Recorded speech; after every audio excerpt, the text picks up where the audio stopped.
All right, we are live. My name is Scott Wilkinson, and today we're going through a bunch of piercing questions, which you guys will be submitting, and I'm going to do my best to get through all those questions in the best, quickest fashion as possible. Now, I've been piercing since 1994, so I've got a couple years into this, and also just want to introduce you to Jared, who's behind the camera here. Hello, everybody. How you doing today? So Jared's going to be asking all the questions. We're going to be talking back and forth. But yeah, if you're going to be asking the question, get those in as soon as possible. Be as thorough as you can. And yeah, we can get started from here. Is there any questions? Oh, there is. So a first question from Emily.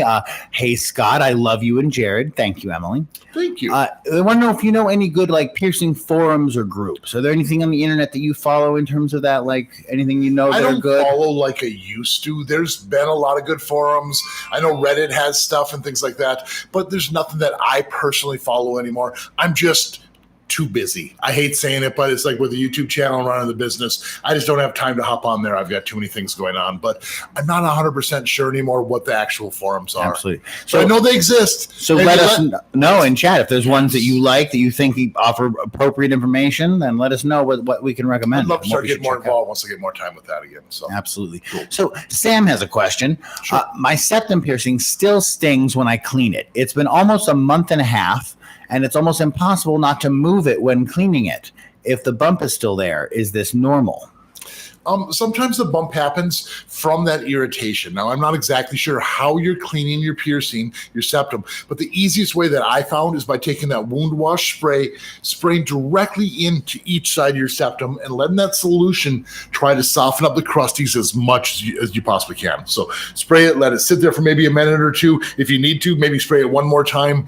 Then go in there with a paper towel and try to hold the bottom of your jewelry, and you can carefully wipe off crusties before you spin and rotate it through. Getting those super soft, even if you pull them through, it shouldn't be irritating as much. So soak them, get those crusties soft first before you start moving. And of course, wash your hands before you touch it. So I hope this helps. It is kind of sensitive during the healing process. Once you get it all the way healed up, you don't have to worry about it ever again, though. All right. Mrs. M88 says hello from Scotland. Hi.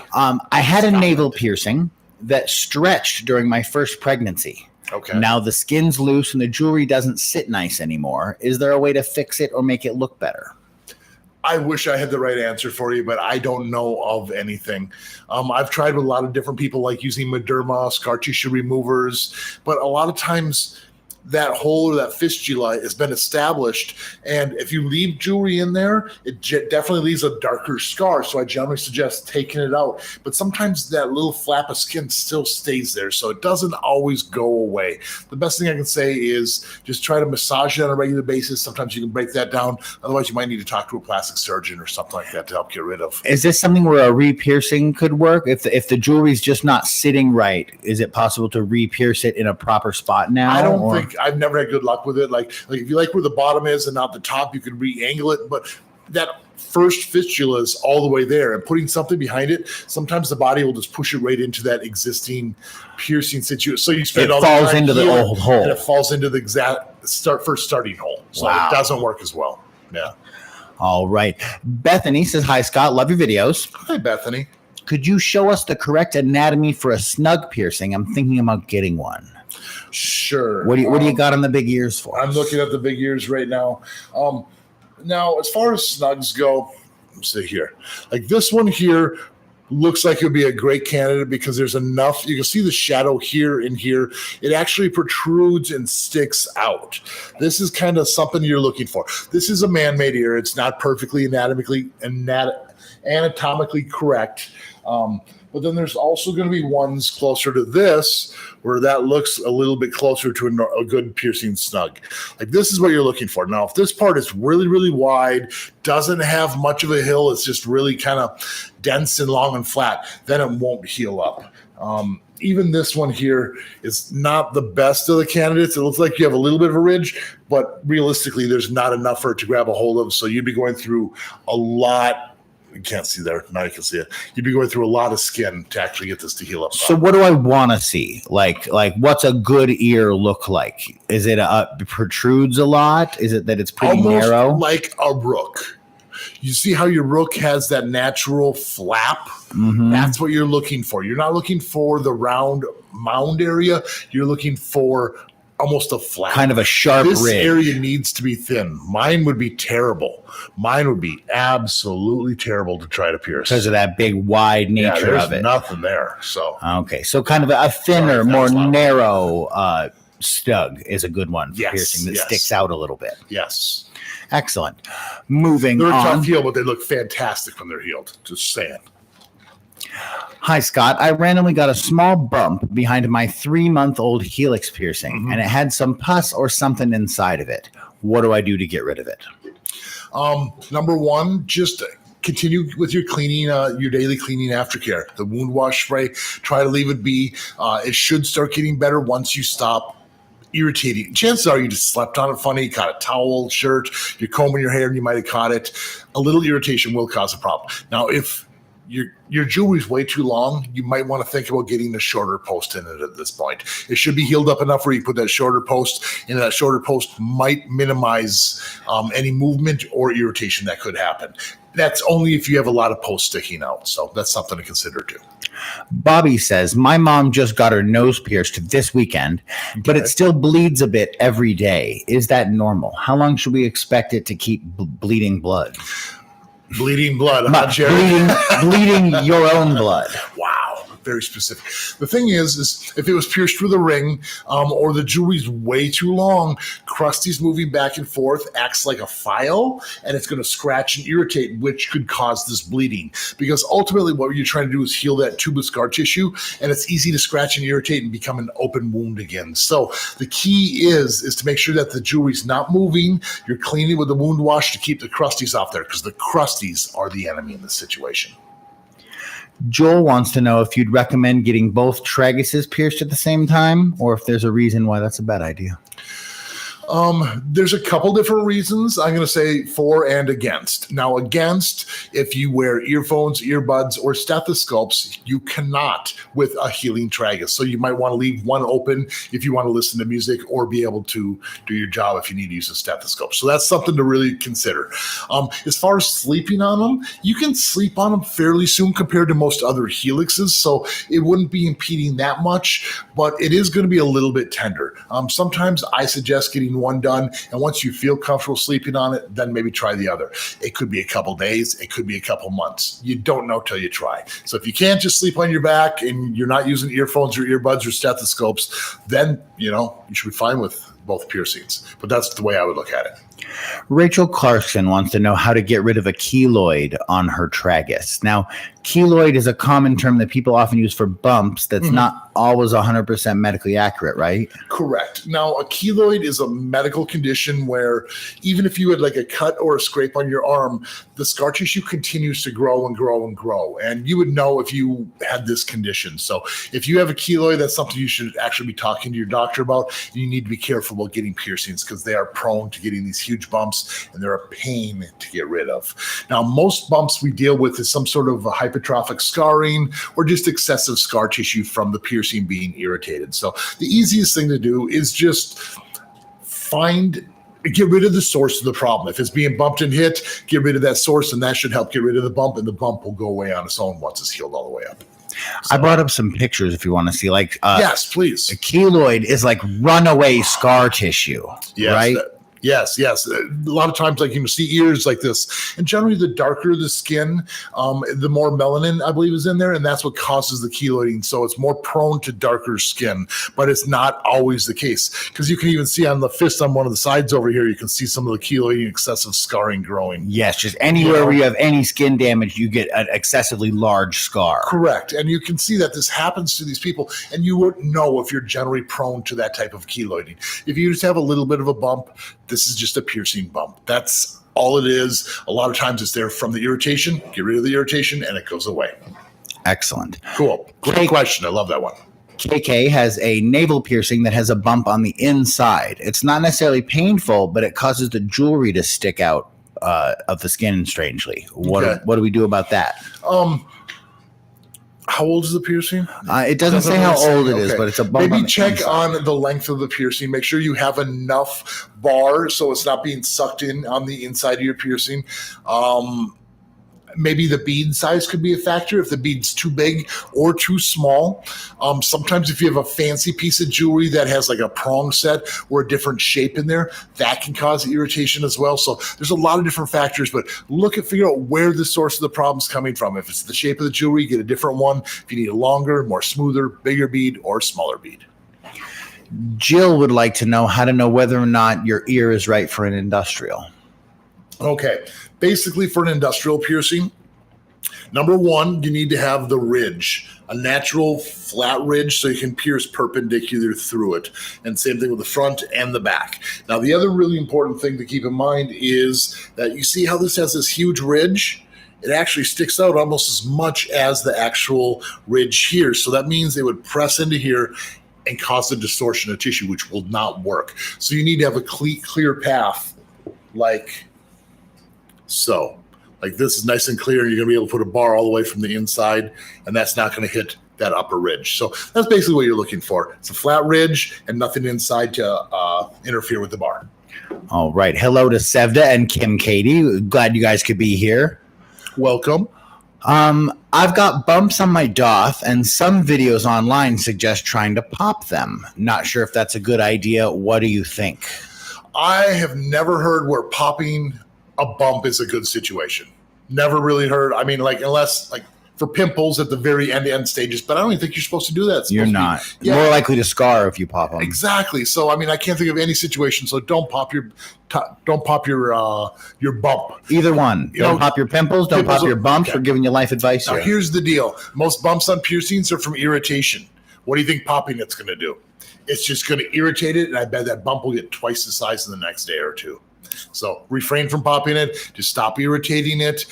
Get to cleaning it. Maybe some emo oil. That could help out. And from what I've seen, it doesn't seem like piercing bumps are really full of anything. So you beat it up, but it's not like That's you a great satisfyingly get some stuff out. 90% of the time, it's a solid bump, or it looks like a pimple, like you'd be able to pop it, but nothing will ever come out. All you're doing is really upsetting it and making it way worse. All right. Don't pop it. So it's the worst thing you can do. Our advice, Bethany, don't do it. It's great advice. All right. So next up, we have Zach V, who says, "Hi, love the channel. Would love to meet you one day, Scott." Zach, I'd love to meet you too. All right. Thanks for tuning in. And hey, if any of you guys haven't subscribed already, make sure to hit the subscribe, and I'll let your friends know about the channel here too. All right. Dax wants to know if he should get a vertical Labrette if they have small lips. Is that something that affects your ability to get a vertical Labrette? Yes, it does. You need to have a little bit of a pout, a little bit of a ridge to grab a hold of. If it's really flat, there's a good chance it'll probably reject out. So you want to like take a picture of yourself from the side, you think, and see if your lip sticks out a little? Yeah, you see how it kind of... That's what you need, is that little bit of a ridge. You almost need to have a shadow on the bottom of your lip in order to pull off the vertical lip. Otherwise, it's just too shallow and it'll reject out. All right. Saki got a Helix piercing done 3 months ago, and it still hurts when I move it slightly. I tried changing it to a smaller earring, but it still hurt. Do you know what may be causing it? Shouldn't be changing it yet unless you needed to downsize. You could be sleeping on that side. Hair product, earphones. There's a lot of things. You really got to assess your day and figure out when it hurts and why it hurts. Does it hurt the most in the morning? If so, that means you're probably sleeping on it. So the appropriate size jewelry, so you have a little bit of room in there for any swelling that can happen. But make sure it's not too tight either, because that's definitely where a lot of people get into problems. Too tight of jewelry is really, really painful. An update from Kim. You pierced her septum about 2 weeks ago, and Excellent. it's healing quite lovely. Wonderful to hear that. Thanks for coming in and getting pierced by me. I really appreciate it. All Hopefully I right. can pierce everyone one of these days. Everyone here comes to Vegas and we get pierced. It takes time, but we'll get to everyone eventually. We'll get everyone. Nick Wake wants to know if you have any thoughts on a conch to conch industrial. Is this anatomy dependent? Because they've been thinking about getting one. Is that a concern? It is an anatomy dependent piercing, but not that crazy. I haven't really turned too many people down. Most people who've wanted, I've been able to make it work for them. but it is a possibility. So you need to talk to your piercing.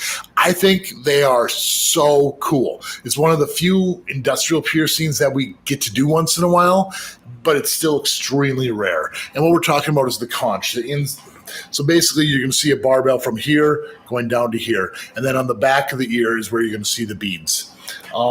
They're a rough heal. I'm not going to lie to you. This is a long healing process, probably minimum of 1 year. But again, they're awesome. How many weeks do you have to wait after taking out a bridge piercing before you get it re-pierced?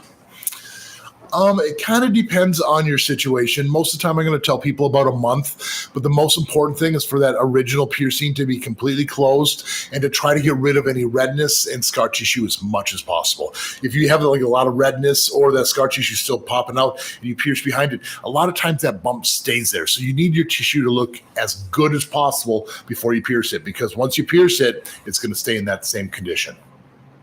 Safira says, hello from Indonesia. Hi, and from Safira from Indonesia. Is it possible to change a surface bar by ourselves? I'm talking about the horizontal brow piercing surface bar, not only the gem ends. So apparently they mean the bar itself. I don't know why you need to change the bar. Generally, with surface bars like that, the bar stays in the whole healing time, unless you're rejecting the piercing's rejecting out. Then you might want to try a shorter one, but if it's rejecting out, it's probably already on its way. I've never really seen people who've been able to save them once they've started going. So if it's rejecting, talk to your piercer. I would say probably just remove it if that's the case and start over. And again, is that something a professional is required for, or could a person remove a surface bar themselves or change a surface bar themselves? If you had a threaded taper, which is the tool we use, which could help you change it out, then I would say you could do it yourself. But here, let's go to the drawing board here, because basically what we're dealing with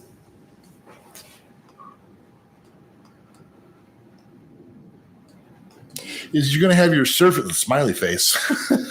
You're going to have your surface bar here, which basically has 90-degree uplifts like this, and then a flat bar all the way across. Your piercing's going to be longer, or your piercing's as long as this, but you're trying to get this little tiny short distance right here all the way through it. So what we do is, we kind of back up here a little bit, is if you had your surface bar, let's try this a little better here, like so. We have a threaded taper like this that has threads right through here, and we'll attach these two together so it turns this bar into one long one.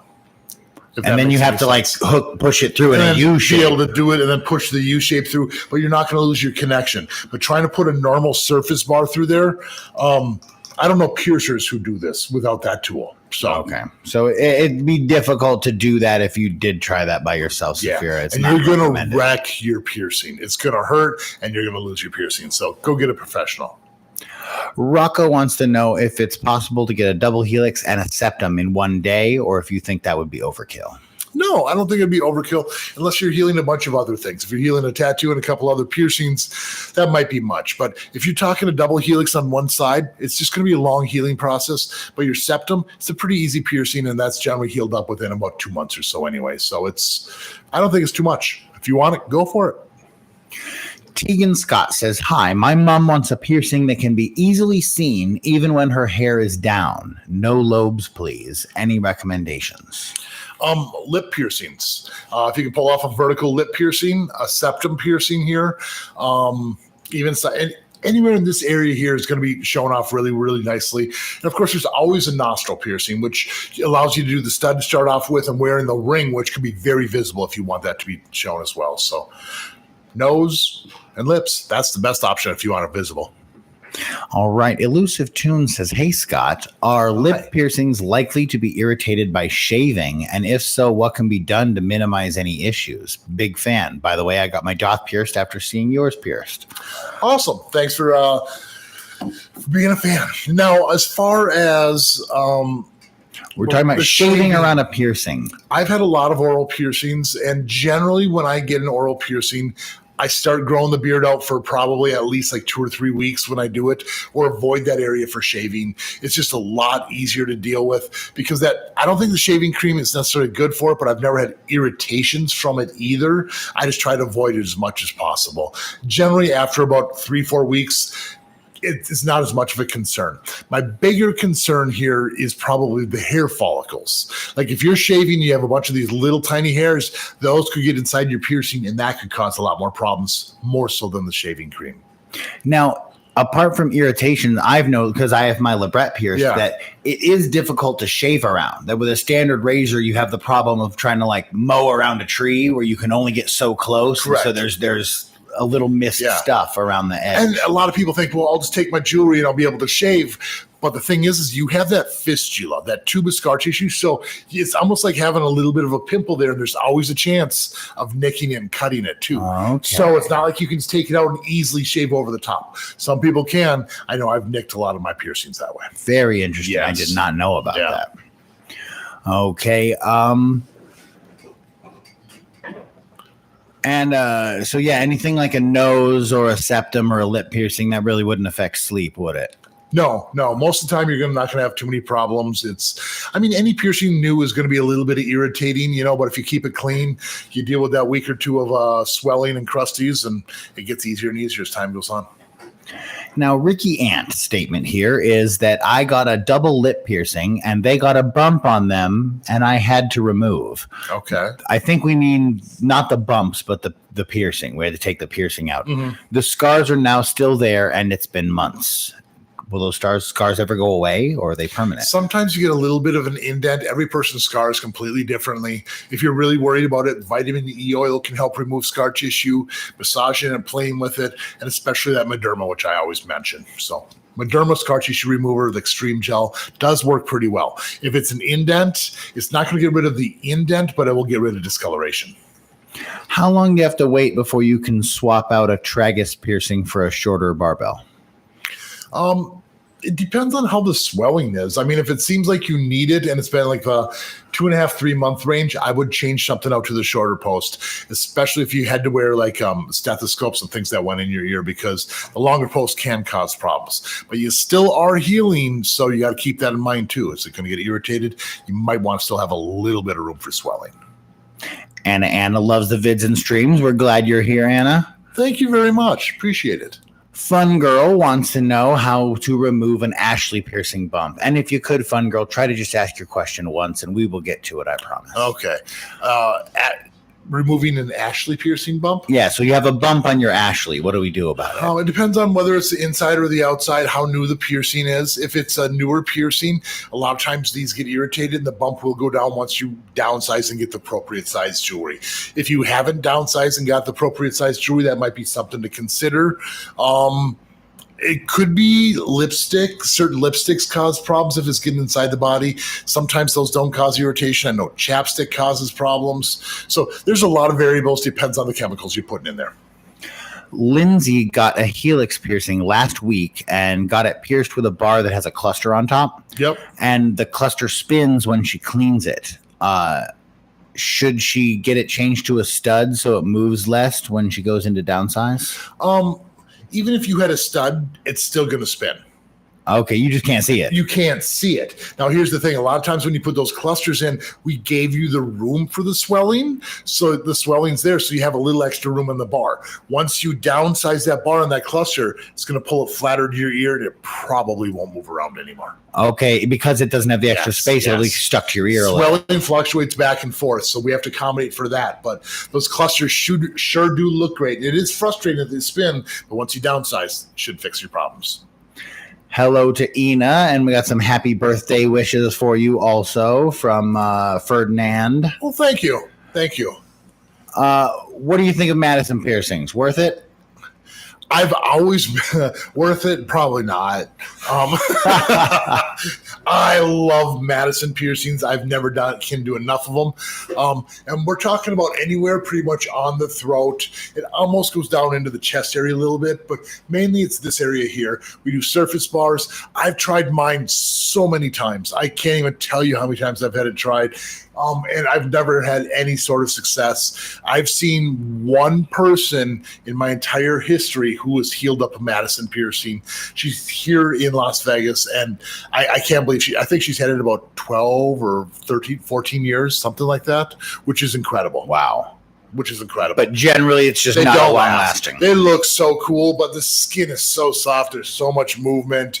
It's just going to get irritated and upset. If you want to try it, they're not painful. They just don't look good when they're healing up. And it might leave some scars if they were to reject out, right? Yeah, I have a bunch of little scars. I don't scar much at all, but you still got some. Times. I've had a pierced at a 10 gauge with a giant ring. I've done surface bars, curved barbells. I've done it all. So if your belly button piercing won't heal, which is a problem Allie Mae is having, what's just some quick things that we could do to try to make that? Watch out on the pants and clothes you're wearing. If your clothes are rubbing directly up against it, I'm not talking shirts. I'm talking like tighter pants, or if you sit down and it kind of gets right into the fold of your pants, because those higher waisted pants cause so many issues. And a lot of times it takes over a year to heal up if it's constantly being rubbed and irritated. So easier pants that are a little bit lower rise, that might help you quite a bit. And then just do the wound wash spray and keep your hands off of it. The less it gets irritated, the better off you're going to be. So that's probably the biggest factor.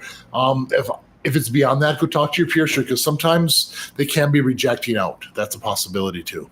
I have a question from JL. If I got my ears pierced with a needle and healed up with proper titanium jewelry till we have totally healed piercings, is it then okay to go back and wear butterfly back earrings and other types of earrings that they may already own? Sure.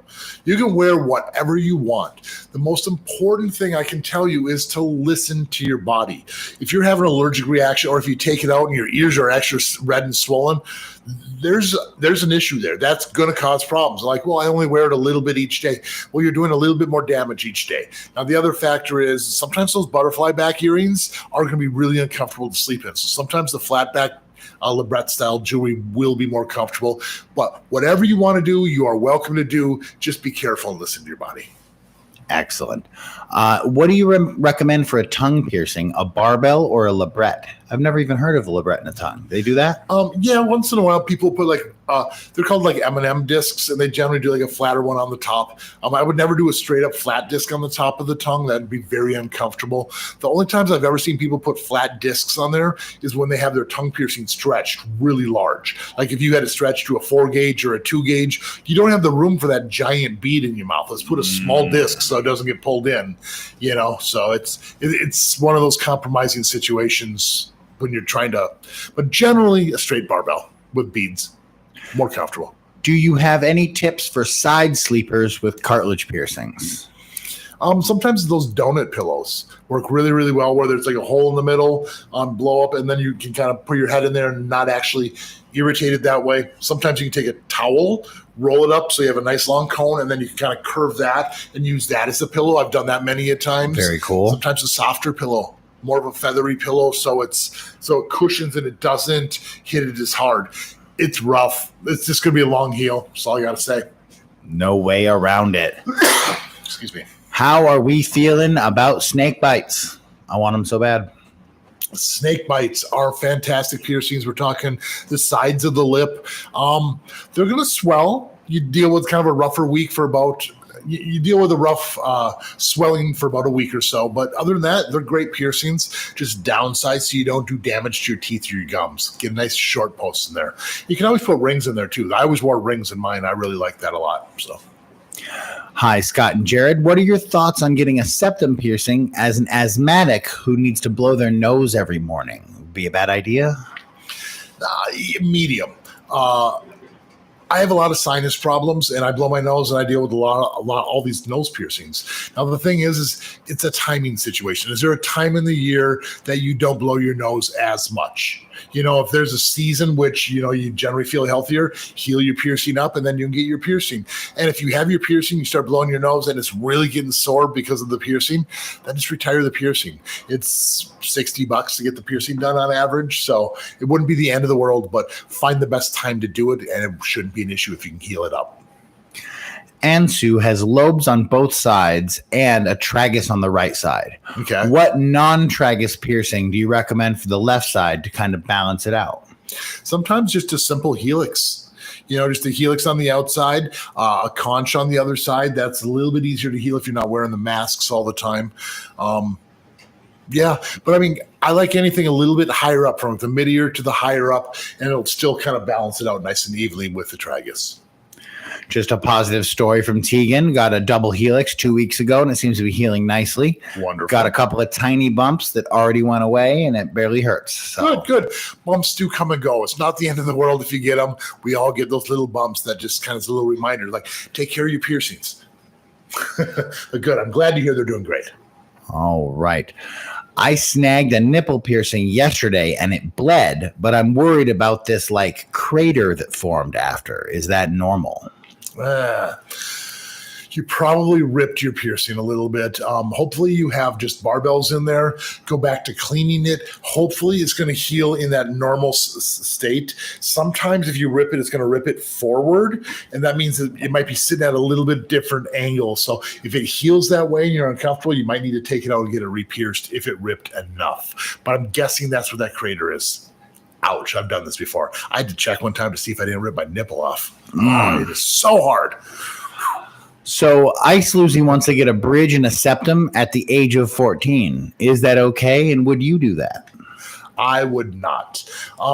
Bridge piercings, I like everyone to be at least 18 years old. This is going to leave a huge scar in the middle of your face when you're done with your piercing. And at that age, you don't really know exactly what you're doing with your life. This could prevent you from getting that ultimate job, that ultimate opportunity. So septum, I would, but generally the youngest I pierce in my shop is going to be 16. But the thing is it's not going to leave a scar. It's not that painful. It's a fast, easy heal. The bridge doesn't heal as well. There's a good chance of rejection. And even if you don't have the right anatomy and the wrong piercer does it, you can even get bone erosion, which does some serious damage. So septum I'm okay with. I wouldn't do the bridge. And even if it's successful, the bridge leaves the scars. You know what I mean? Totally does. Even if it never grew out and you just retired it eventually, those dots are forever. I'm a little ways from the camera, but you can still see I have little tiny dots, and you can see a little bit of the Swiss cheese up there. I've had it done a bunch of times. Those scars don't go away, and I don't scar much at all. And so someone try did. Sometimes. Try it, just can't do so it. Hard. So jealous.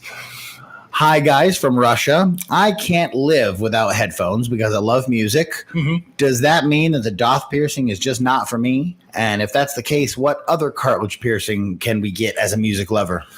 Now, the doth piercing gives you the option of the over-the-ear earphones, and this is what you're going to probably need to do until it does heal up. Once you're healed up, you can probably put a smaller ring in there, and you can still use some earphones, earbuds without problems. It's just during the healing process that you're going to have that issue. So if you can wear over-the-ear earphones for 6 months or so, maybe even up to a full year, you can heal this up and kind of go that route. All right, so you can get that doth. You just gotta maybe get a different pair of headphones. It hides it though.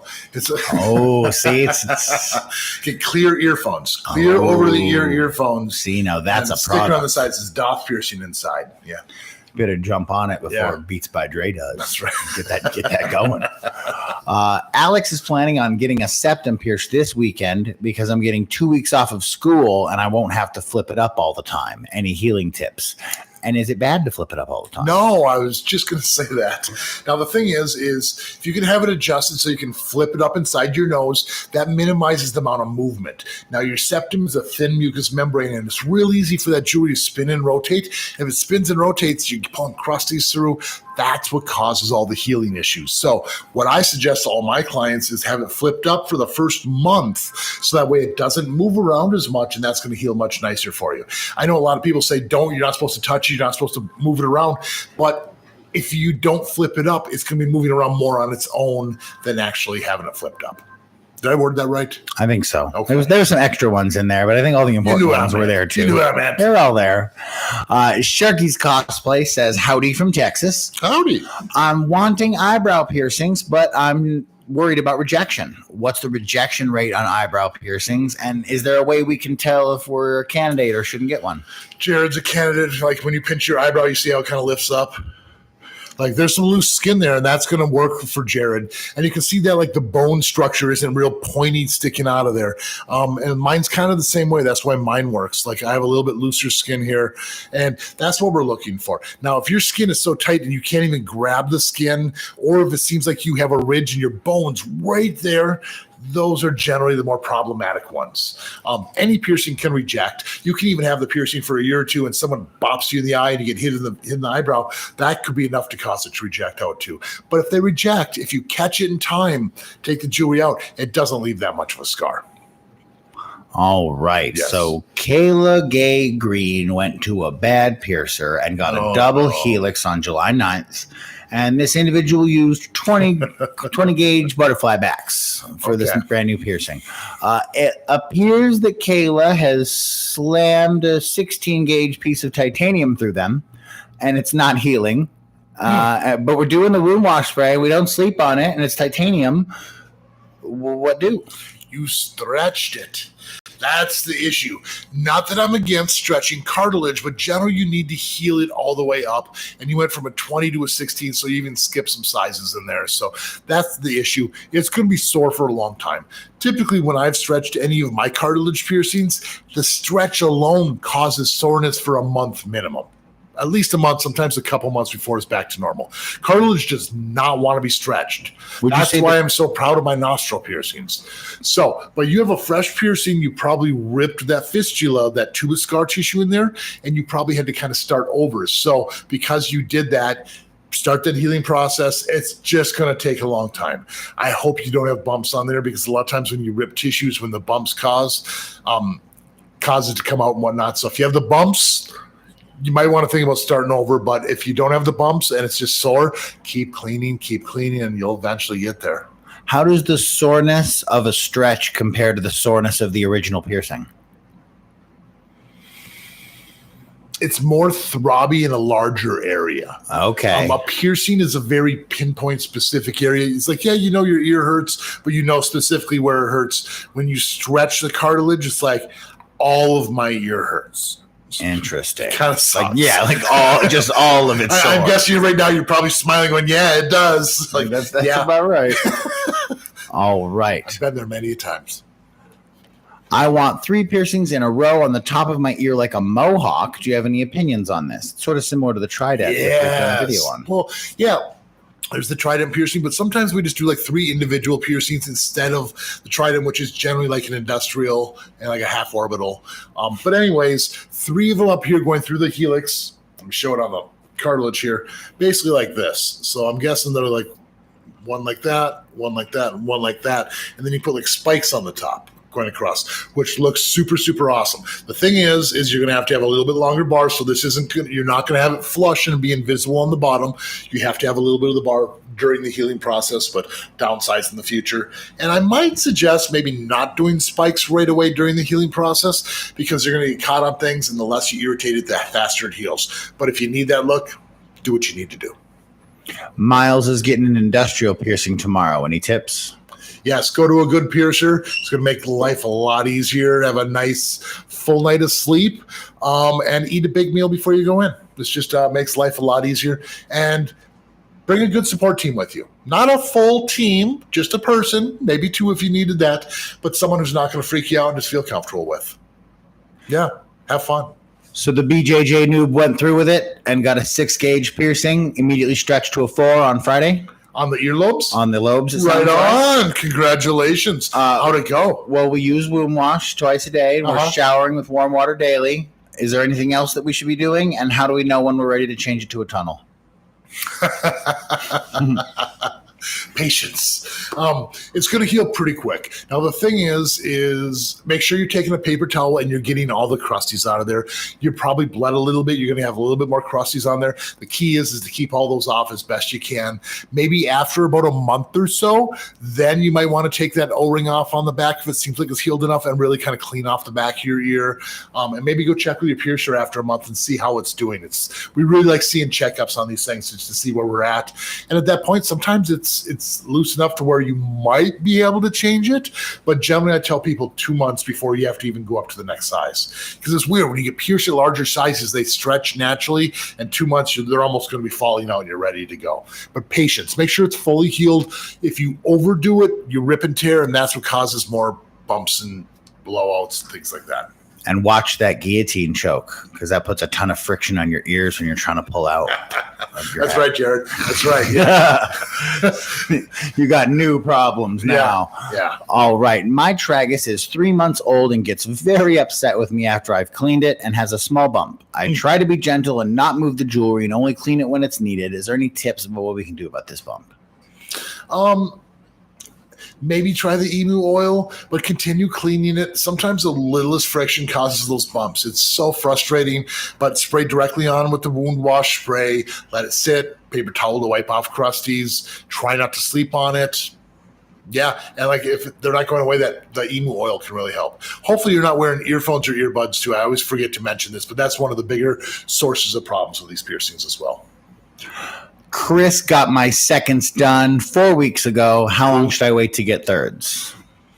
And what are we talking about if we don't know what we're talking about? When you're saying seconds, I'm guessing or assuming it's going to be the second lobe piercing. So you have a first and then your second, and you're talking about getting your thirds. The most important thing is that the swelling is down and that the piercing looks and feels good.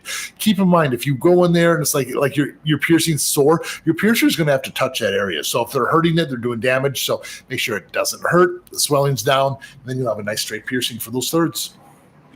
So Angela wants to know if it's okay to work out with new piercings. We just got a whole rack of new piercings in December, like 3 or 4 in each ear. Is it okay to work out? Is there any reason? Yes, there's no reason not to work out. The biggest thing is when you're working out, there's a lot of movement with your body. So I highly suggest cleaning your piercing right before you work out to clean off all of the crusties. And that way, if any of the jewelry gets bumped or hit or moved, you're not going to be causing any damage. As much damage. Now, your own sweat's not as big of a deal to your body, but other people's is. So be careful with the machinery you're using. If it's touching any sort of body part or whatever, that you would want to be aware of, that it's an open wound for a minimum of a month. And if you're healing up like 6 piercings, it could even be an open wound a little longer because that's quite a few to heal up. Nema says, hi. Hi. Thinking about getting a smiley piercing, and I wanted to know a few things. Will a ring without a bead prevent dental erosion, and what is the best size in gauge for that to be pierced at? Sure. Now, generally, when I do this piercing, I'm doing like a captive bead ring or a circular barbell to start. I don't like starting with a clicker or anything that has that little seam because that prevents the gap from getting inside and it healing nicely. Now, you're going to want to downsize or change your jewelry after about a month. And that's what I'm going to suggest, going to a clicker, like what you're saying, where there's less of a seam, less of a gap, and that should minimize the gum or tooth erosion or any damage that could be done. Now, it still could be done. This is a risky piercing to get if you're worried about that, so you need to keep your eye on it. And if it seems like you're getting gum or tooth erosion, just take it out. It's not worth the risk because that's really, really tough to basically fix. Now, 16 gauge is normally what I start people off with, but if you wanted to change it to an 18 gauge and like a little clicker, that will probably even minimize it more because that's a little bit less obtrusive. I generally start people at about a 5/16 of an inch. Sometimes I'll go up to a 3/8 of an inch if they have really, really upper lip and like they want it to show off more. But 5/16 is normally what I start people with. I hope that helps. A little secondary question to that. Yeah. If Nema considers it to be like a temporary piercing and takes it out like 1 year later, does that minimize the risk? Does that make it even less likely to have damage? A little bit, but the damage still can be done. Sometimes like if it's rubbing up against there and you rub it up for several weeks and it's like, damage is going to happen. Okay, so you've got to watch. A year, the damage could be beyond repair at this point. So you keep your eye on it. I've seen people come in and go by, it kind of hurts, they're looking and they're like, I can see a groove in their gums where the ring has laid and created a pocket. Like, yeah, that's a problem. Right. It has to come out now. Other times it's just like, it's a little bit red, and like you watch it, you change your jewelry, and a lot of times that fixes it. Now, when I do the piercing, I pull the lip out and I pierce closer to the lip more so than into the gum area. So I'm hoping for it to hang more instead of laying real hard on the actual gums itself. Absolutely. I try. Every little bit makes a difference. Jem Louise says, hi, Scott. Got my tongue done last week. Is it normal for it to be a little numb? I've been cleaning it. It's not swollen. We're getting downsized on Saturday. Yeah, sometimes you get a little bit of numbness on tongue piercings. There's a lot of nerves in there. It's probably not the end of the world. Hopefully you're talking about a traditional tongue piercing where it's through the connective tissue, not through the actual muscle. That can help quite a bit, unless you're doing the venoms. But the one side to side, the snake eyes, is a bad idea. I hear a lot of numbness for a long time with that, so I don't do the snake eyes if that's what you're talking about. Hopefully it's the regular traditional tongue piercing. Kyung Baro wants to know if there's a reason why septums tend to be pierced with horseshoes, which are also called circular barbells. Yes. Instead of like captive bead rings or something else. Why is that? Right now, it seems like the trend is that you want to have a little smaller ring in there, and when you're putting a captive bead ring in there, you have to have room for swelling. So sometimes if I start someone with a captive bead ring, I'm starting a minimum of a 3/8 of an inch, sometimes even bigger than that. Now, if I'm starting with a circular barbell, a lot of people can get away with a 5/16, which is a little bit smaller ring. But a lot of times I'll just open the ring up, making it a little bit more oval so it actually kind of just barely hangs out of their nose. That's what everyone seems to want. And this smaller ring also flips up, kind of making it invisible and makes it heal better during the healing process. That's why I like to personally do them, but I'll do either or. So you could get a captive bead ring. It would just tend to be a larger ring on your nose. Correct. And like I said, when you flip it up, the jewelry can't really move around in your nose, but with a captive bead ring, you're dealing with that jewelry moving around and there's nothing you can do if it starts getting sore. With circular barbell, you flip it up, the issue's fixed. That's why I love the circular barbell for this. Haley says, hi there. Hello. Just got my high nostril, and I'm wondering if I should wear my other nostril piercing below the piercing, a hoop or a flat back to lower the risk of infection. So does it matter what you wear in the lower nostril piercing while the high nostril is healing? No, it doesn't. The only factor I'm going to say here is depending on how close that piercing is to the other nostril, your high nostril is going to be swollen for a while and the ring might not work as well as you want it to. It probably worked before, but now keep in mind that your nostril is extra thick, so it might be laying forward or back or cause bumps because it's thicker than the normal thickness. So generally, I think the stud's going to work out better than the ring. But if you can get away with the ring and it still works out fine for you, go for it. It's not an issue. So this might be kind of common for oral piercings. Geeky Stars TV says, is it normal for the skin inside the mouth to go over a 3-week-old lip ring? And should I go get it changed to a stud if this is happening?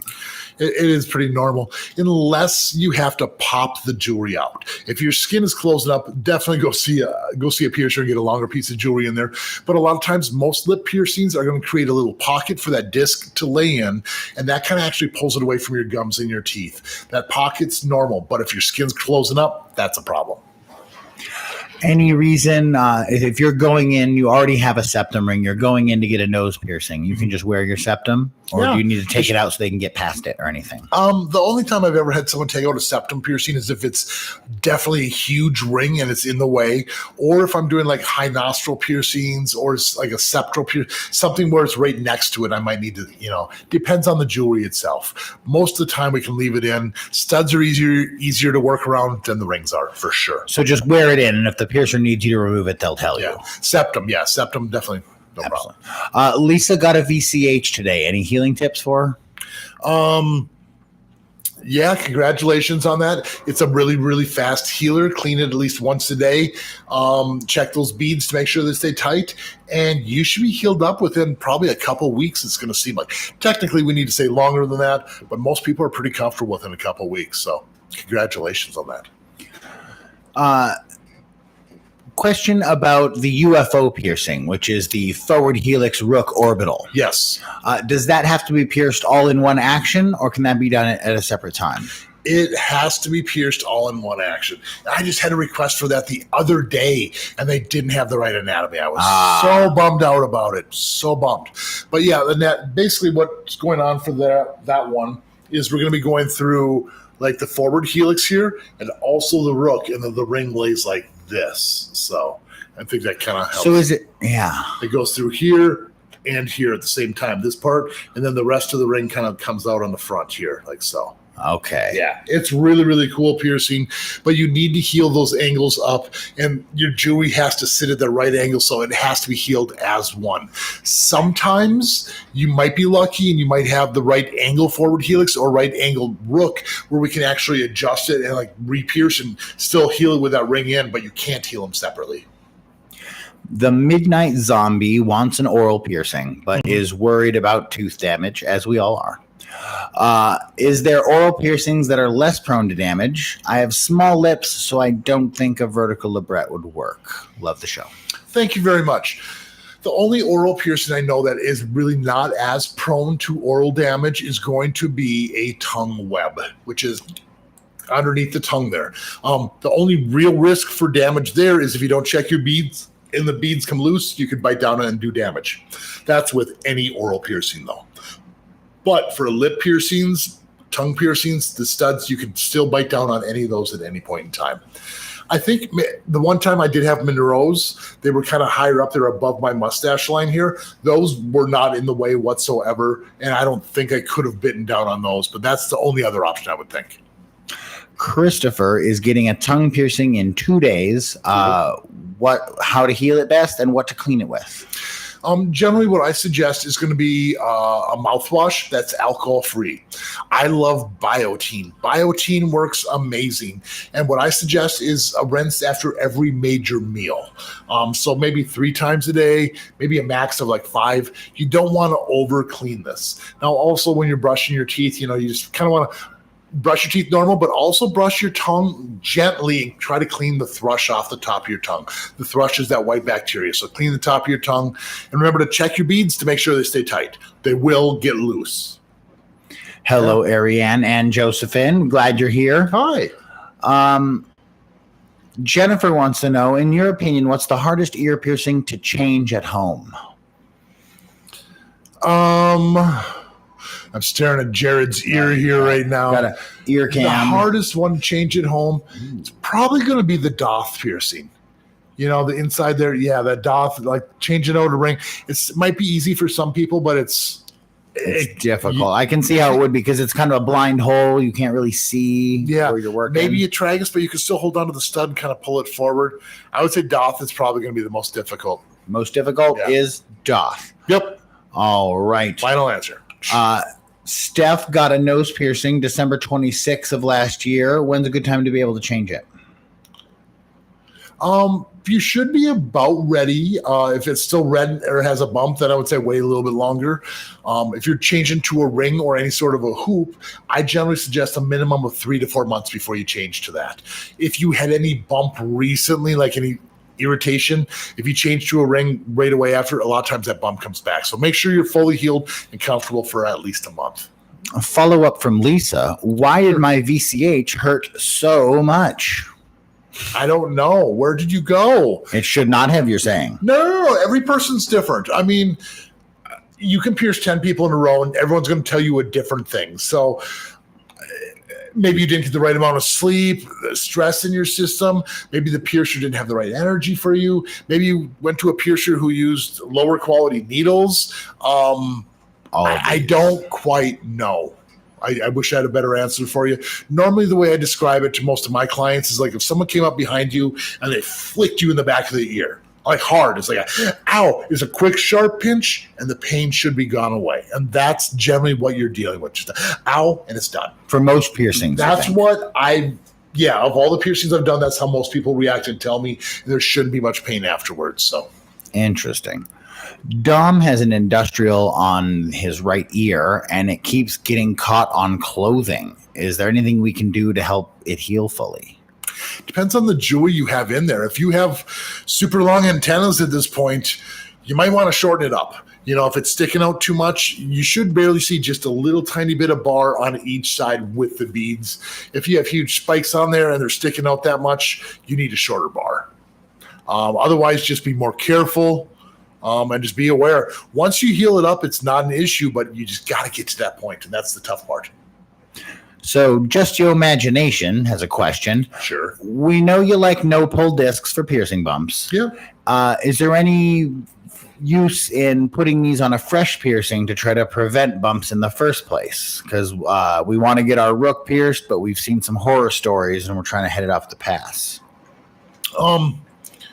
Find a good quality piercer. I really haven't had that many issues with rook piercings. It's going to be swollen for a while, but I haven't had too many bumps on those. I see more problems with doth piercings than I do rooks. So if you see a lot of problematic rook piercings in your area, research your piercer. Would you ever see value in putting a no-pull disc on a seemingly healing piercing that didn't need it, or is that going to cause more irritation? You're trapping bacteria and it's not breathing as much. You would want to refrain from that. Right. Now, when I do a rook piercing, we have to give you room for swelling because that rook is going to swell, and putting a no-pull disc on there might trap things in there really, really tight to not give you that extra room. So if I was to put a no-pull disc on you, I would have to pierce you with a super oversized bar first, which could cause more problems in itself. So just get a normal piercing by a good piercer. You should be fine and address the problem if you have it. Walter says, "Hi, Scott. I love your beard. Thank you. I would love to see more photos of you from back when you had huge stretched ears. Are they anywhere online and available for us to see? Loving your content." They are. They are. If we go to our Instagram at Piercing with Scott, all one word on our Instagram, there's all kinds of pictures of Scott over the years. Embarrassing pictures of me. So it's worth checking out. You mispronounced awesome. You meant to say awesome pictures of you. Did I? You said embarrassing, but you meant awesome. No, I'm still meant embarrassing. Oh. But awesome. Embarrassingly awesome pictures. There we go. So check out our Instagram, Piercing with Scott. You check out all the various Scotts. Yeah, leave comments. Let me know what you think. I've gone through a lot of phases of my life, and I've had big stretched ears. I've had all kinds of crazy facial hair. So long, luxurious hair. Yeah, I used to be a hair farmer. Yeah. All right. Agnes says, "Hello. I planned on getting a central Labrette piercing, but was wondering what the risks of gum erosion are and how to prevent it." Again, this is an anatomy dependent question, okay? Because if you get it pierced a little lower and it is rubbing up against your gums, you're going to do some damage. Now, typically what I like to do is I like to bring this about 1 millimeter or 2 below the lip line and then kind of pierce perpendicular, which kind of leaves it an angle. A lot of times once you downsize, it pulls the disc away from your teeth and your gums, minimizing any damage that way. Most of the time when I do these piercings, it rubs more close to the teeth than the gums. But there's always that possibility. The big risk also with this is certain foods when you're eating can get caught in between your teeth, the jewelry can, and you can bite down and chip your teeth that way too. So you got to be careful with that. There's a big risk on this one, so you definitely want to get the appropriate size jewelry and get it pierced in the proper spot. If you get pierced low, way bigger of a risk. Miriam says hi to the team. Hi, Miriam. Hello. My nipple piercing has migrated a little bit to the surface after 3 years, and it's doing fine, I guess, but it always gets crusty with lymph, and I always avoid swimming pools because of that. Should I consider it not healed? No, it's probably healed. It could be migrating. Sometimes these have really, really slow migration rates, and it could be coming towards the tips. So if it seems like it's getting thin, if you can see bar through the tip at all, or you might want to take it out and think about starting over if that's the case. Is it, say it's like one? Or is it both of them, or is it? We're using the singular, so one of them is moving towards the surface a little bit. If it seems like one's moving and the other's stationary, take it out and start over. Okay, because it's not going to go back in, and it's probably going to come all the way out eventually, leaving a bigger scar. And you don't want to let that happen. No. The worst thing is to let it pop out on its own, correct? But if you only had one piercing, the nipple tissue sometimes can regenerate, and it might not be rejecting, it just might be pulling further away from the breast. So you got to kind of weigh that out. Is it rejecting, or is the tissue just kind of coming out just a little bit and regenerating? Maybe like the nipple could be getting a little longer actually on its own. Yes, that's what I'm looking for. So interesting. I hope that helps. Good luck to you. All right. Why is Krusty's getting inside the piercing bad? Asked Dancing Leaf. Okay, so you have a piece of jewelry which has a nice high polish on there, so it's smooth and it doesn't scratch and irritate. Krusty's on that bar just turn that into a file, and that's just going to be scratching all that new tissue. So imagine running a file through a piercing. That's all it is. For anybody who's maybe not familiar with woodworking and maybe has never used a file, like you're just saying like a rasp. Okay, that's not less of a woodworking tool. But yeah, just basically the smooth bar isn't smooth anymore. That those little crusties, those little scab bits get stuck on and make it rough instead of smooth. Like a nail file. There we go. Nail file. There we go. Like if you had like a popsicle stick or a nail file. Like the popsicle stick isn't going to really do much. It's going to be nice and smooth. But the nail file has all those crusties all over it, and that's kind of the same concept. Very good. So trying to keep that jewelry smooth so it doesn't scratch that new forming tissue. So if you we have a question here. Someone who's had a septum piercing for years and has, or for a year now, but I'm scared of changing the jewelry. So do you have any tips for changing septum jewelry? Yeah, go talk to your piercer. A lot of times we can change the jewelry for you. If you're not sure how to do it, we can't have you touch your jewelry while you're here in the shop, but I'm going to hand you a mirror. Okay, and say, this is what you're doing. This bead comes unscrewed here like this. This one does this. A lot of times if you buy new jewelry, like you might have a clicker, you can butt the ends of the jewelry together and you see how you just kind of push. You see where it is here, and you're like, you shouldn't have to hurt, So a good piercer will be able to show you and help you, teach you how to do it. And then the other option is like if your piercer takes walk-ins, do it during the middle of the afternoon when you're changing your jewelry. So if you can't find it, you can go to your piercer. We can take a taper and save your piercing for you. It's a year old. It's not going to close up that fast. It can start closing up kind of quick, but you're not going to lose your piercing that quick. So thank you, Ina and Scott's Annual Adventures, for listening. We appreciate you guys. Angel is planning on getting the PA, but is uncircumcised. Is that a big issue? Sometimes it is. Generally, most people are going to get pierced with a curved barbell instead of a captive bead ring or a circular barbell. But if that skin is nice and taut, it's going to press up against it, and that can cause problems. You'd have to keep it more clean, and it can be uncomfortable during the healing process until that pocket kind of creates. But yeah, it kind of depends on your anatomy. If it's really, you have tight skin right in that area, it will cause problems. If you feel like the head's mostly out and that jewelry's going to be more comfortable that way.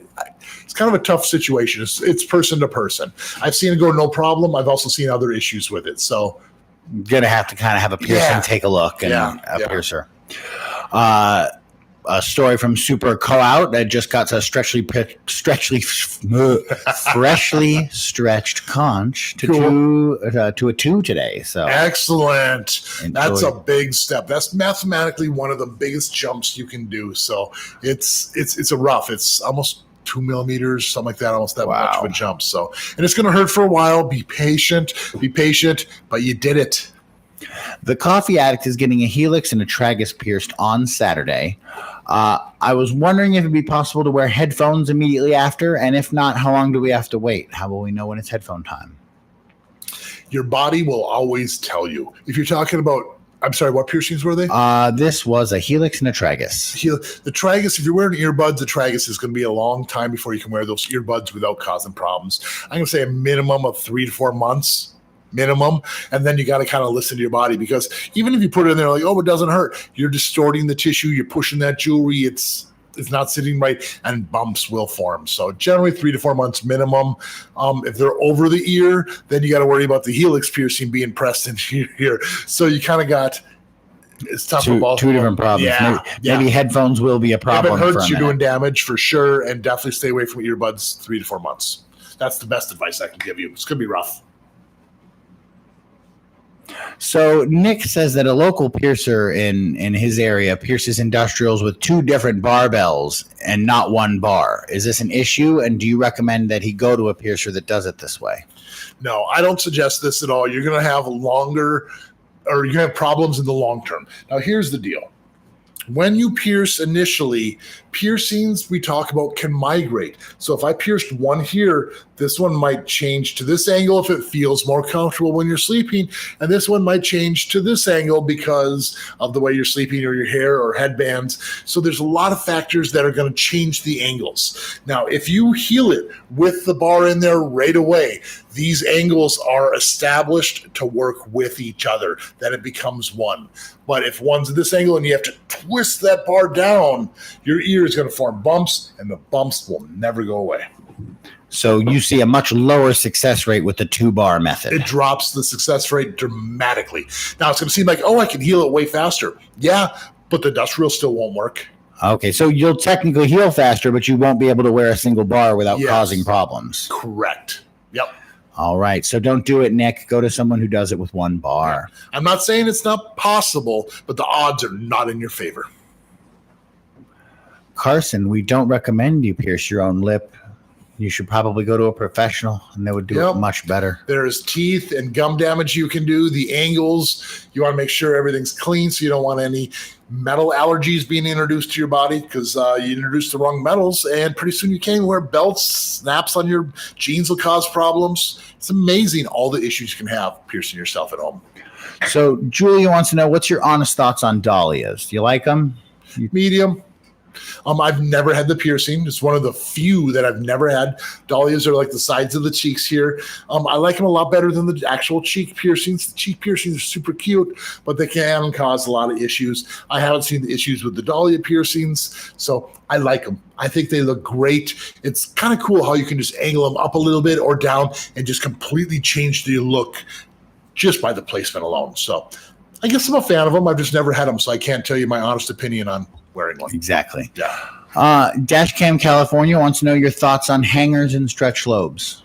I love them so much. There's so many different weights and things. As long as it's comfortable, I think they show off your stretched, elongated lobes beautifully. There's all these amazing tribes all over the world that would use these to kind of show off their earlobes, and it's fun that now we have stretched ears that we can do the same thing. How long does a bridge take to heal fully? 3 months, maybe up to a year. It's a huge window, but glasses, the amount of movement in the area, wearing the appropriate jewelry.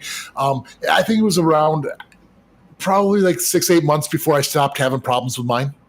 So expect something like that, because I'm sure you take pretty good care compared to most. I still get crusties. I've had it for years and years and years. Interesting. So some things just never stop producing little crusties. Little crusties, yep. Kelly Rose says, hi, my daughter had her septum done, but the piercer went right through the hard cartilage. Is that normal?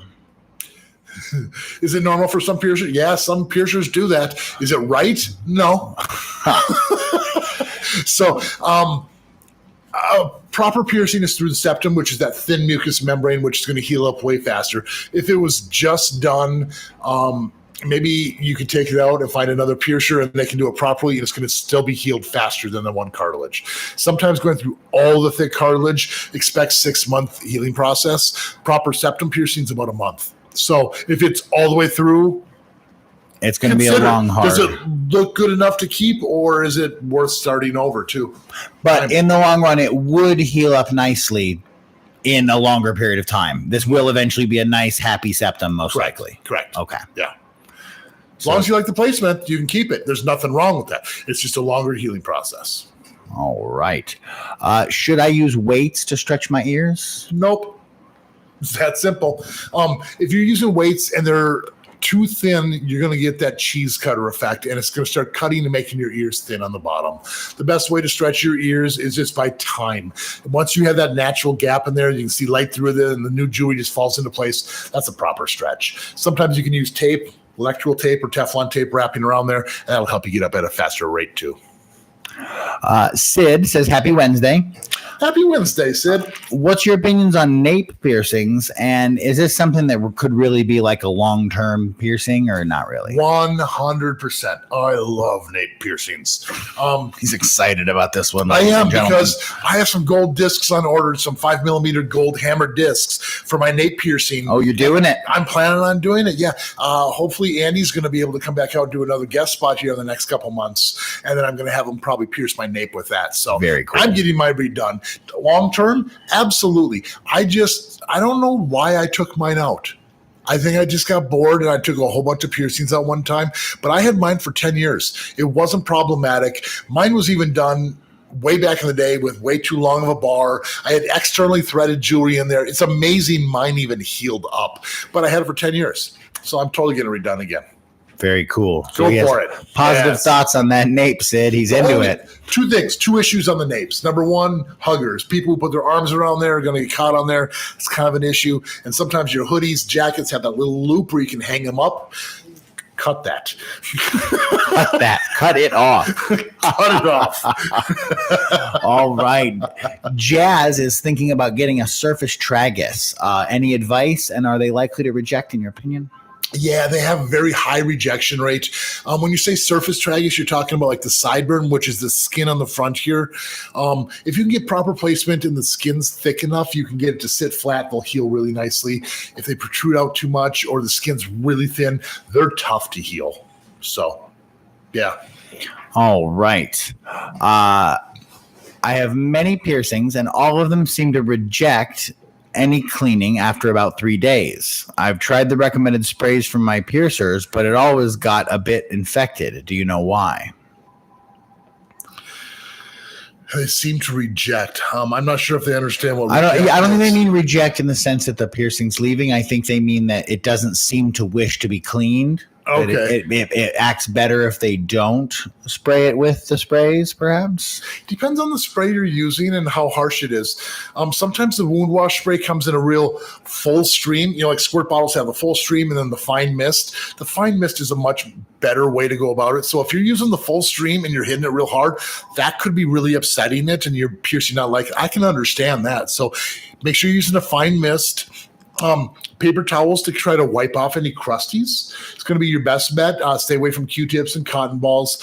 And hopefully I don't know why your body wouldn't like it. Right. Yeah. It's hard to say without a little more detail. Yeah. Helen Sy has a good question. Scott, I have 2 Helix and 1 Conch. I spray them with Neomed and running water in the shower. If I can't see any discharge or crusties, do I need to wipe them with saline wipes, or can I leave them in? That seems to imply to me that we're taking them out to wipe them with the saline wipes. Maybe, yeah. Leave your jewelry in. My personal opinion, could be a little bit controversial on the healing process, but if you don't really see a lot of crusties, you don't necessarily have to spray it.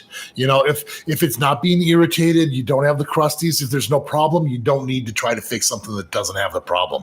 If you have the crusties on there, spray it and keep the crusties off there. I believe this is the biggest factor and reason to use the wound wash spray. Yeah, it's going to kind of clean the area, but at the same time, it's a small wound. Your body can heal this up. Let's just prevent any problems from happening by keeping the crusties off. So that's my 2 cents on that one. Right. Like if you stepped on a tack or something, you wouldn't worry about cleaning it twice a day, every day. You know, you just expect, my body will heal that up. And it's just, it says, ow, whatever, put a Band-Aid, clean, put some ointment, whatever. But it's kind of the same concept. It's not broken, don't fix it. All right. And I'm glad it's healing well for you then. Because that's what it sounds like to me. This is an interesting question. I don't think you'll necessarily have the answer, but it's something worth talking about. Hey, Scott, I've been considering getting a vertical Labrette lip piercing, but I play the saxophone. Will I still be able to, or that might interfere with the lip work of I can't. Saxophone, you play through the center of your mouth, I'm guessing. Mm-hmm. And it's very sensitive to the shape of your mouth. My brother played saxophone and clarinet, and it's hard to even make that mouthpiece make a sound if you don't know how to make your mouth the right shape. Okay, go back a long time when I first started piercing. I doubt he's watching the video, but Kurt, I miss you, buddy. One of my old roommates, he decided he wanted to get like a tongue piercing, and the school I was going to was like Band-Aids and repair, electronics, like keep all kinds of stuff. But he was trying to do a French horn test, and he wanted to get his tongue pierced. He failed miserably because it does totally, like, that's a mouth instrument. You have to shape it. You have to, so it completely changed everything. And that's not even a lip, that's his tongue. That was his tongue. Technically unrelated. Like, so if you're playing your saxophone out of like the complete right side or complete left side is how it's going to totally affect, because it almost touches the top of your lip when it's on there. Unless you have a really pouty lip where you can bring it down and place it for that. I don't think it'd be possible to get a central one and still play. Maybe don't. Maybe an extreme side one, like maybe pierce your lip way off by the side, so it's away from your mouthpiece. You might be able to get away with both. Yeah, exactly. So interesting. Probably won't work. Probably you'd be better off with a Labrette than. Cater has an interesting question. Scott, do you have any experiences in terms of the healing time for piercings of middle-aged or elderly people? Does a person's age affect their healing time a lot? A little bit, but there's also other factors which involve. Number one, if you're a little bit more elder, you're probably not as active and doing as much harmful things to our piercings, so we're not irritating them, so they just heal nicer. Okay. But our immune systems aren't as when we were 16 or 18 years old, so we do take a little longer to heal. But at the same time, we're not running around the block, falling on our piercings, doing all these, right, so it's not being irritated, so they still typically heal just as nice. Again, I wouldn't suggest getting multiple piercings at once. Keep them low so you can heal these up nice and quick. So you'd say probably on average the healing time's about the same, because even though the immune system might be slower, the care is better. Correct. Hilarious. Okay. Wisdom has a lot of, and we did cover this one that when piercing a septum, a good piercer should be avoiding that hard cartilage. Yes, we should avoid this at all costs. We are trying to hit the septum, no matter what piercer. I mean, sometimes we nick the cartilage, but the piercer should be putting a clamp in there to kind of try to separate, find that spot. Should be sticking their fingers in there, kind of taking a look inside your nose. If your piercer is just like going, there you go, they're going to miss 99% of the time. Rosemary's Bones wants to know what the probability of a downward navel piercing rejecting if a normal one had already previously rejected despite taking care of it as advised and being extremely careful. It has absolutely nothing to do whether you have the upper one or lower one done before. It's the shape and anatomy of your piercing. Now, most of the time, most navels are going to have that natural ridge or flap on the top. For instance, this here is a natural ridge on my hand. Okay, I can pinch this, but when I pinch the top part right here, this is not a natural ridge, and that's how a lot of navels are. They just have that flat skin coming in from the outside. So if you have that flat skin, the chance of rejecting is extremely higher. You need to have a ridge of skin, and you also kind of need to check this when you're laying down too, because sometimes that anatomy completely changes. Okay. I've seen like nice ridges and people lay down and there's nothing there anymore. And that's going to want to push out and cause the rejection to happen. So I hope that helps. So Allie says that someone on Facebook said that sterile saline doesn't do anything but dislodge crusties. But a while ago, I swear I read that the saline dries on a piercing and that the salt then dries out bacteria. What do you think, Scott? Is it have an antibacterial function, or is it mostly about loosening those crusties? I think it's mainly about loosening the crusties. I don't think it has any antibacterial properties because our body's made of salt water, and we're trying to make this as natural to our body as possible. So it doesn't have chemicals to fight off infections. We're just trying to flush and get rid of any irritants. So I think they're right on that as far as that goes. Now, there was also some rumors back in the day about how you're not supposed to use the salt water and you're supposed to rinse it afterwards because you're going to get all these salt crystals drying on your skin. It should be the same as salt, the same as your sweat on your body. If your sweat dries, we don't have salt crystal, not much anyways, all over our body. So you're not going to see that same residue. Not really a concern. Yes. Shelly's been considering a doff, but is worried about the pain. Mm-hmm. She's had her ears pierced, nose, lip, and tongue. How painful would you say it is in comparison? How much worse is a doff? It's different. Okay. This is crappy answer. I'm sorry. It's a lot of pressure more than it is pain. And then sometimes people hear the crunch, and that's the most disturbing part. Generally, pain shouldn't be the factor. A good piercer talks throughout the piercing. I'll say, take a deep breath in, and as you're blowing out, I'm actually doing the talking, and so you don't hear it as much. But you'll hear a crunch and a lot of pressure, but it's not that painful. Some people freak out about that crunch, though. They really do. That's why I try to talk and do my best to try to distract people from it. But yeah. But yeah, that noise, it's because it's in your ear, so it must echo through your ear in a weird way. Your ear, so you hear like when you use a Q-tip in that ear, yeah. It's the same concept. It's right in there, so you hear so well. Prudence is getting a conch piercing at the end of the month. Should we get a flat or a doth with it? We're planning on a flat, but we've been leaning towards that doth lately. We like it. Healing wise, the doth is going to be way more comfortable and easier to sleep on. But at the same time, you're not going to be wanting to sleep on that ear for a while anyway. So get the look you want to go with. Both of them should heal just fine. It's just the flat is a little rougher to sleep on than the doth is. So Fireblade has had the tongue pierced for years, but lately the bottom ball keeps disappearing up into the tongue. Can we and if we put a bigger ball on, it gives us a lisp. So is there any other solutions here? What can we do about keeping the bottom of the barbell from pulling in without a huge bead? For the bottom of the bead? The bottom is pulling into the tongue. Sometimes it's kind of tough to find, but I was talking about earlier on this program about using the M&M discs. Okay. That's where it's like a flying saucer. So it's more of a disc, but it's like a squished ball more than anything. And it would be an end. It goes on. It would be an end, so you'd be able to screw that on the bottom. It's the bottom of the tongue that's going in, correct? So you're going to give it a little bit of wider, but you're not going to get that much pressure, so it shouldn't affect your speech the same way. Okay. Sometimes putting a disc on the bottom instead of a ball, maybe that'll work for you, but you have to do a slightly bigger disc than the bead you had before. Otherwise, that's going to go in if it's the same size. So go with, instead of a bigger ball, maybe try a big disc or look for these M&M discs. And I wonder, did you change your jewelry recently? Because if you have a metal allergy, sometimes the body grows away from that metal. If you put a steel piece in there and you had titanium before, your body might be growing away, and that's why it's getting pulled in too. So it could be a metal allergy too. Interesting. So possibly just changing the jewelry could have a positive effect. That could be a possibility. All right. Cool. Sarah says, hi, Scott. I'm visiting Vegas in October and coming from New Hampshire, and I'm coming to visit to get a piercing at your shop. I can't wait. I can't wait either.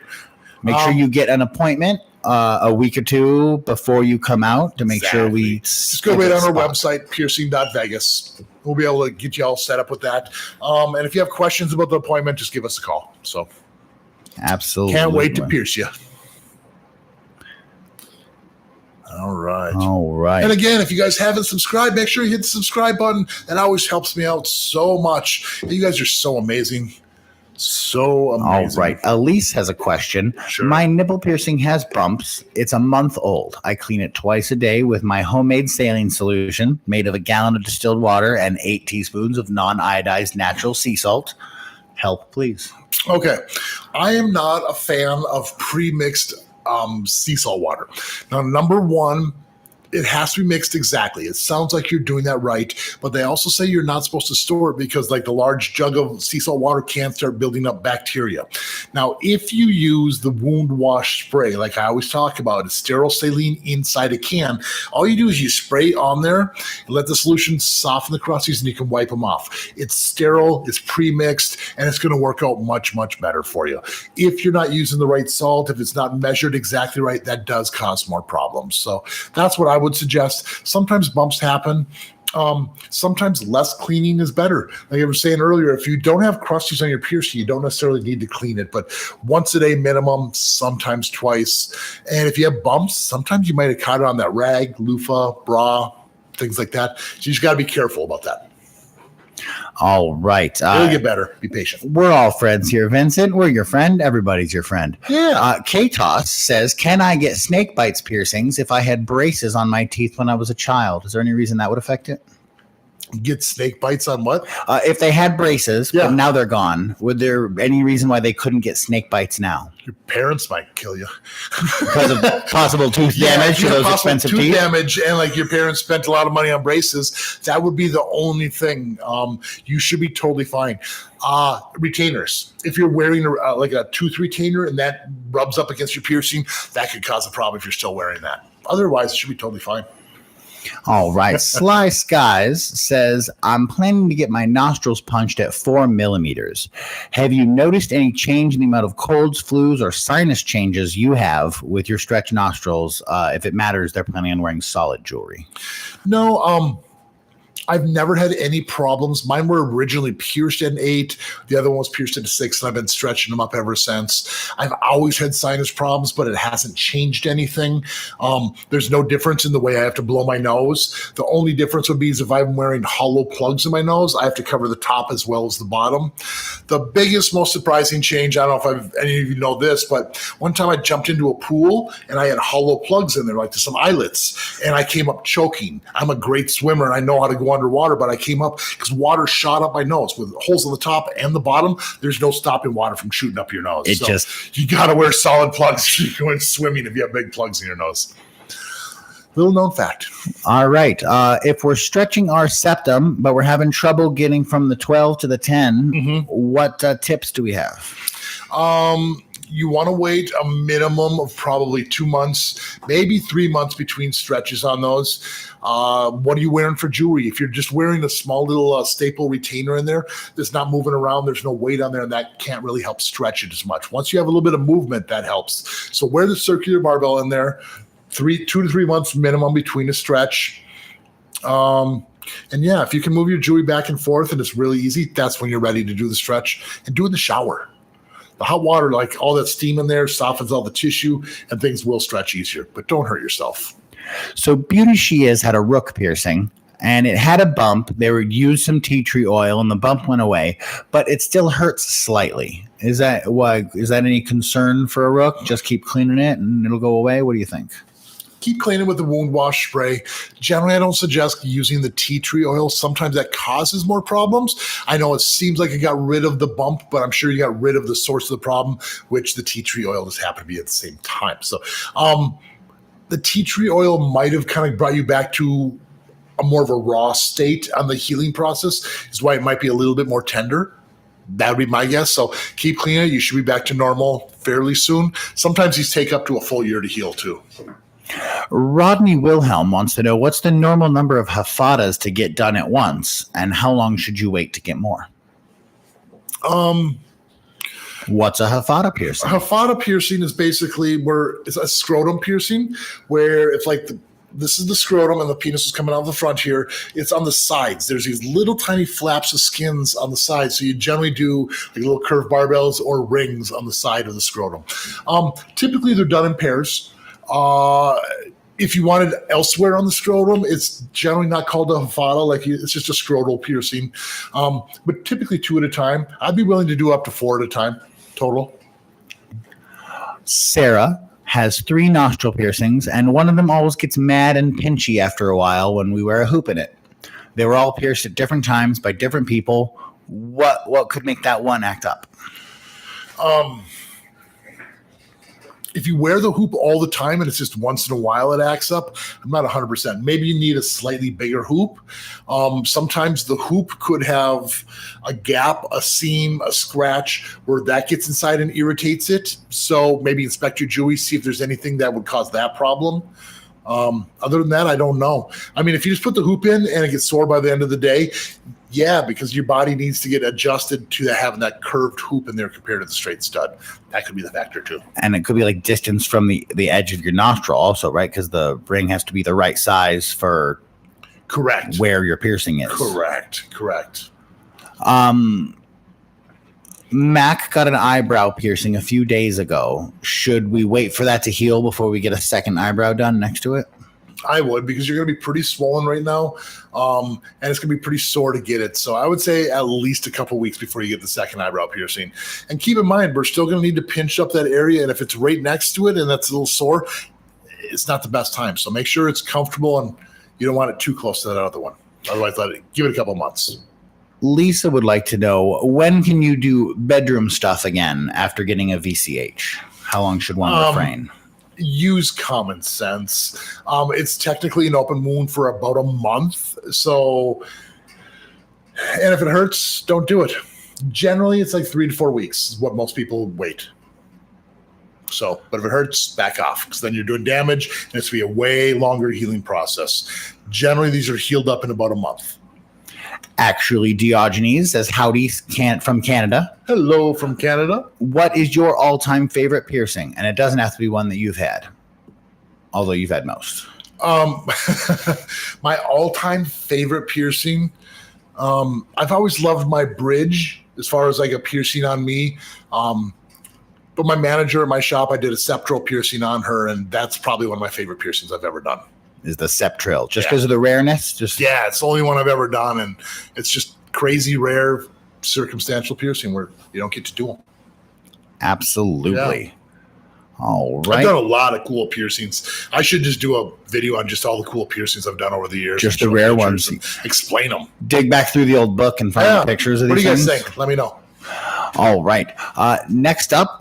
Hey, Scott, I got my snake bites done 2 days ago. Do you have any advice about the swelling? They don't hurt and they're not tight. I'm just curious if there's anything I can do about this swollen lip. Yeah. Cold things like ice water, popsicles, ice cream, things like that will help keep the swelling down, as well as anti-inflammatories. Ibuprofen, Aleve, or Advil, those are the best things you can possibly do. And if you probably noticed that when you wake up in the morning, that's the most swollen your lip is. An extra pillow or two, if you elevate your head, that will minimize the swelling in the morning. So 3 to 5 days is average. Spicy McHaggis is going to travel to get high nostril piercings and doesn't live close enough to go back to get jewelry changes. Is it possible to change high nostrils yourself? No. Just really simple just answer. no. That's I've tried doing it myself, and I struggle here, and my staff laughs at me when I'm trying. So I have to have someone else do it. All right. And I'm a piercer. Probably not. If Scott can't do it, it is very difficult. It's way up there. Tools and just it's not easy. You'll lose your piercing. Don't do it. All right. We are coming up on time, so I'm going to try to get a few more of these questions in. And if I missed your question, I'm sorry. We will try to get to you next week. And thanks for everyone for tuning in this week. I really appreciate all of you. Absolutely. We appreciate you guys being here. Allie has a septum that's 9 weeks old, and it seems pretty good, but it still hurts if you knock it from certain angles. Is that something that's eventually going to go away? Yeah, you're just pulling crusties through, and that fistula, that tube of scar tissue is still getting thick enough to prevent any of that pain. Like, once it's healed, you won't have any pain whatsoever. So you're getting real close, real close. All right.